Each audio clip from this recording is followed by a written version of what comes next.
Welcome back, McFly subscribers. I am starting a new series this month on cheater flies. Now, what I mean by that is, these are flies that some fishermen call cheating, and therefore they have gotten a bad rap. However, these are some of the easiest and most effective flies out there, and we will start this series off with one of the most infamous of them all, the San Juan Worm. And as you might have noticed already, I plan on showing you a few different ways of tying these. Now, I will discuss this fly in more detail further in the video, as I'm sure you all want to get started tying right away, but in case you haven't seen this channel before, this is McFly Angler.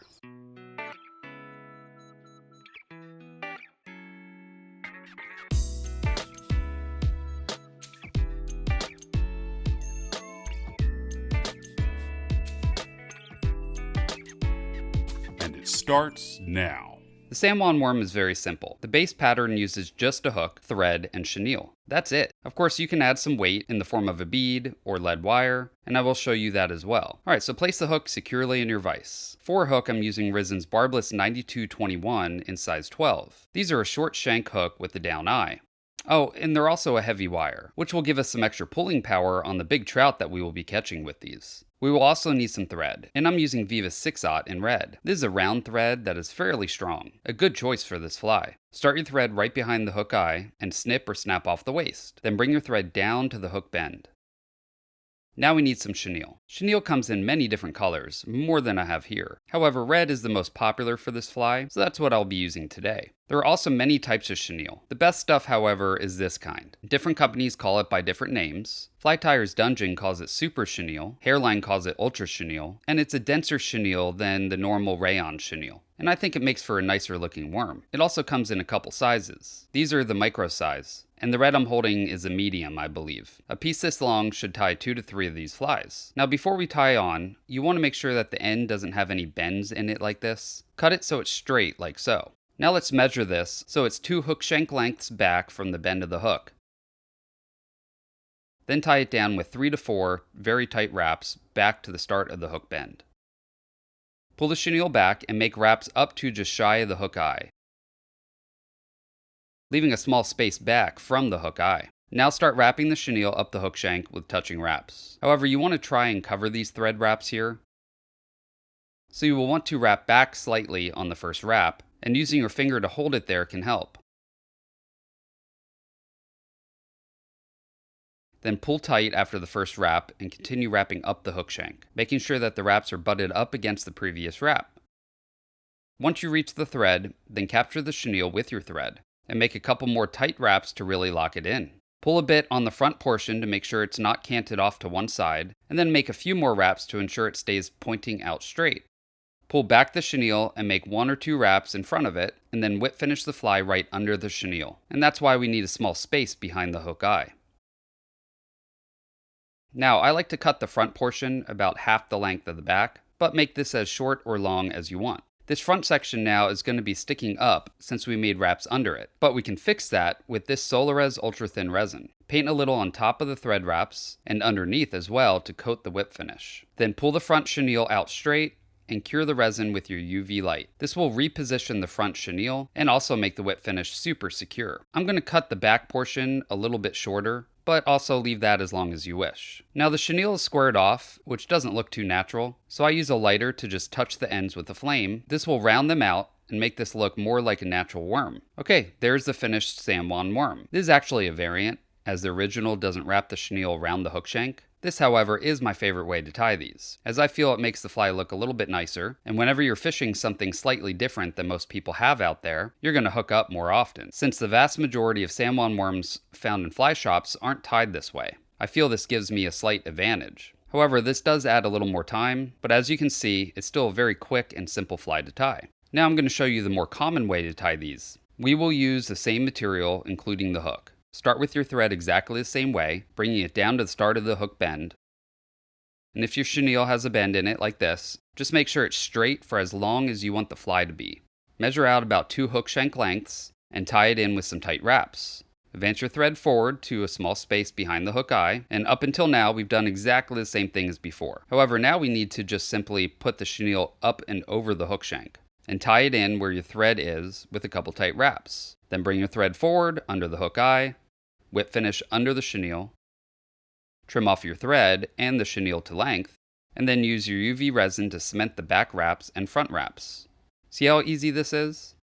Of course, let's round out the tips. But there we go, the original and much simpler San Juan Worm. Really, I don't think there is a much more simple fly out there. And this really is an effective fly. I would venture to guess that this fly has caught more fish than any other pattern in the world, or at least one of the top. Now both of these were tied unweighted, but if you want to add weight, let me show you how to do this. Let's start with using the lead wire, or in this case, 0.015 size lead free wire. Make your desired amount of wraps into the bare hook shank, and today I'm making 10 to make this extremely heavy. Break it off and push the wraps together, and then start your thread up by the hook eye.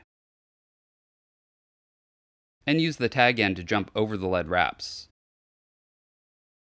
Once you wrap over the lead, then break or snip off your thread, and now let's wrap over the lead bump a few times to cover it.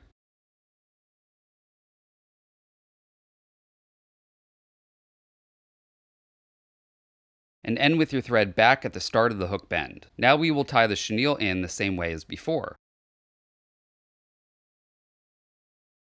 Then advance your thread up to the same spot. Then you can either wrap the chenille over the hook shank, or tie it in like the original by pulling it forward. If you're going to do the original way, you need to make sure all the lead wraps are covered, and I have a few pieces still showing, so I'm going to make sure all this is covered with thread. Now simply pull the chenille up and over the lead bump and tie this in. Finish the fly exactly like before, and you're now finished with the weighted San Juan Worm.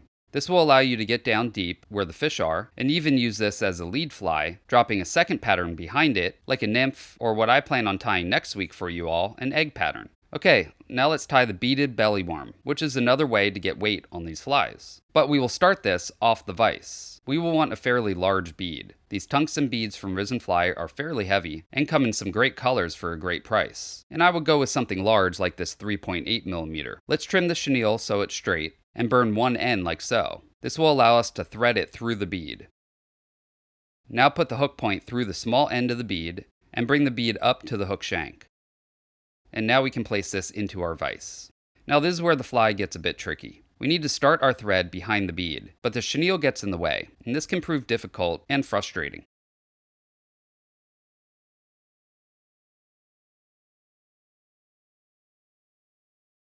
But keep at it and you will get it started at one point. Once started, trim off the waist, and then pull the chenille back so the front is as long as you want it to be. And then tie the chenille in on top of the hook shank with 3 to 4 tight wraps.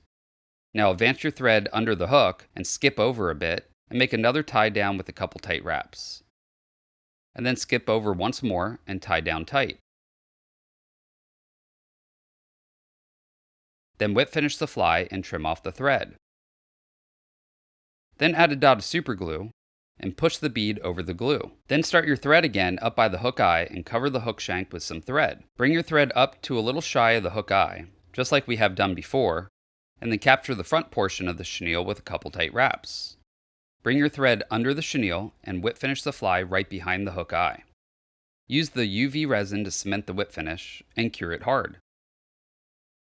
Then cut the back portion to length and round out the tip. And this fly is now finished. Now this version is a bit more difficult to tie than the others, but don't let my struggles deter you from tying it. I don't tie this too often, so if you practice, I'm sure you can do these much quicker than me. The bead on these not only adds weight, but also acts like a hotspot, giving you the ability to put another color on the fly. Switching up colors can give you some variations, and trying a few different colors and weights can help you find what the fish are really keying on to. But there we go, 4 different ways to tie the San Juan Worm. Seriously guys, this is probably the easiest fly in the world to tie, with the exception of the beaded one of course. Now these have gotten a bad rap over the years. Many fishermen will say they're like cheating, or they aren't too sporting, but don't let others dictate how you fish. Many people feel one way or another. In fact, I hear there's some fly fishermen saying people should be fishing with only natural material dry flies, indicating that fishermen with anything else isn't really fly fishing. And if you want to limit yourself when fishing, by all means, I respect that. However, no one should judge someone else on how they fish, as long as they're being legal and following the local rules. I don't see anything wrong with fishing these flies, as long as you're having fun. So, I say, give these flies a try. They will be the easiest fly and least expensive fly you will ever tie, and you will catch many fish off them. Chenille comes in so many great colors. So get creative and tie them in whatever colors you want. From dark to light, lashy or natural, all will catch fish given the right conditions. Okay, well we just started this series of cheater flies. Like I said, I don't consider them cheating, but they fish so well and are so easy, it sometimes feels like you're cheating. And these 10 flies here took me no more than 20 minutes to tie them all. I really am excited for this series, as I think we should all give the easy flies some love also. Next week I plan on tying another infamous fly, the egg. And like this week's pattern, I plan on showing you all a couple different variations and ways to tie them. So make sure you're subscribed and click the bell notification so you don't miss any future videos like these egg patterns. By the way, I sell these fly boxes on Amazon with free shipping. They're thin enough to fit in most shirt pockets, or fit multiple in a chest pack, allowing you to organize your boxes by fly type. The silicone back is self-healing, meaning you can poke it with your hooks, and it won't get all messed up like those foam back boxes. And the pre-made slits hold your flies very tight. These boxes should last you a long time. I will link below to my Amazon storefront if you're interested in picking up these boxes. Also, don't forget to check out my sponsor, Risen Fly. They made the hooks I use today, but they also make some of the best fly rods and reels for the money I have ever used. Best off, they're offering you all a discount. So if you're in the market for a new rod or a bunch of hooks or beads, go to www.risenfly.com and type in McFly at checkout and they'll give you 15% off of your first order with them. Thank you all so much for watching. If you like this video, please do me a favor and click the like button. Also, if you could share my videos with all your fishing friends, I would really appreciate it. I will see you on the next video. Now you go catch some fish.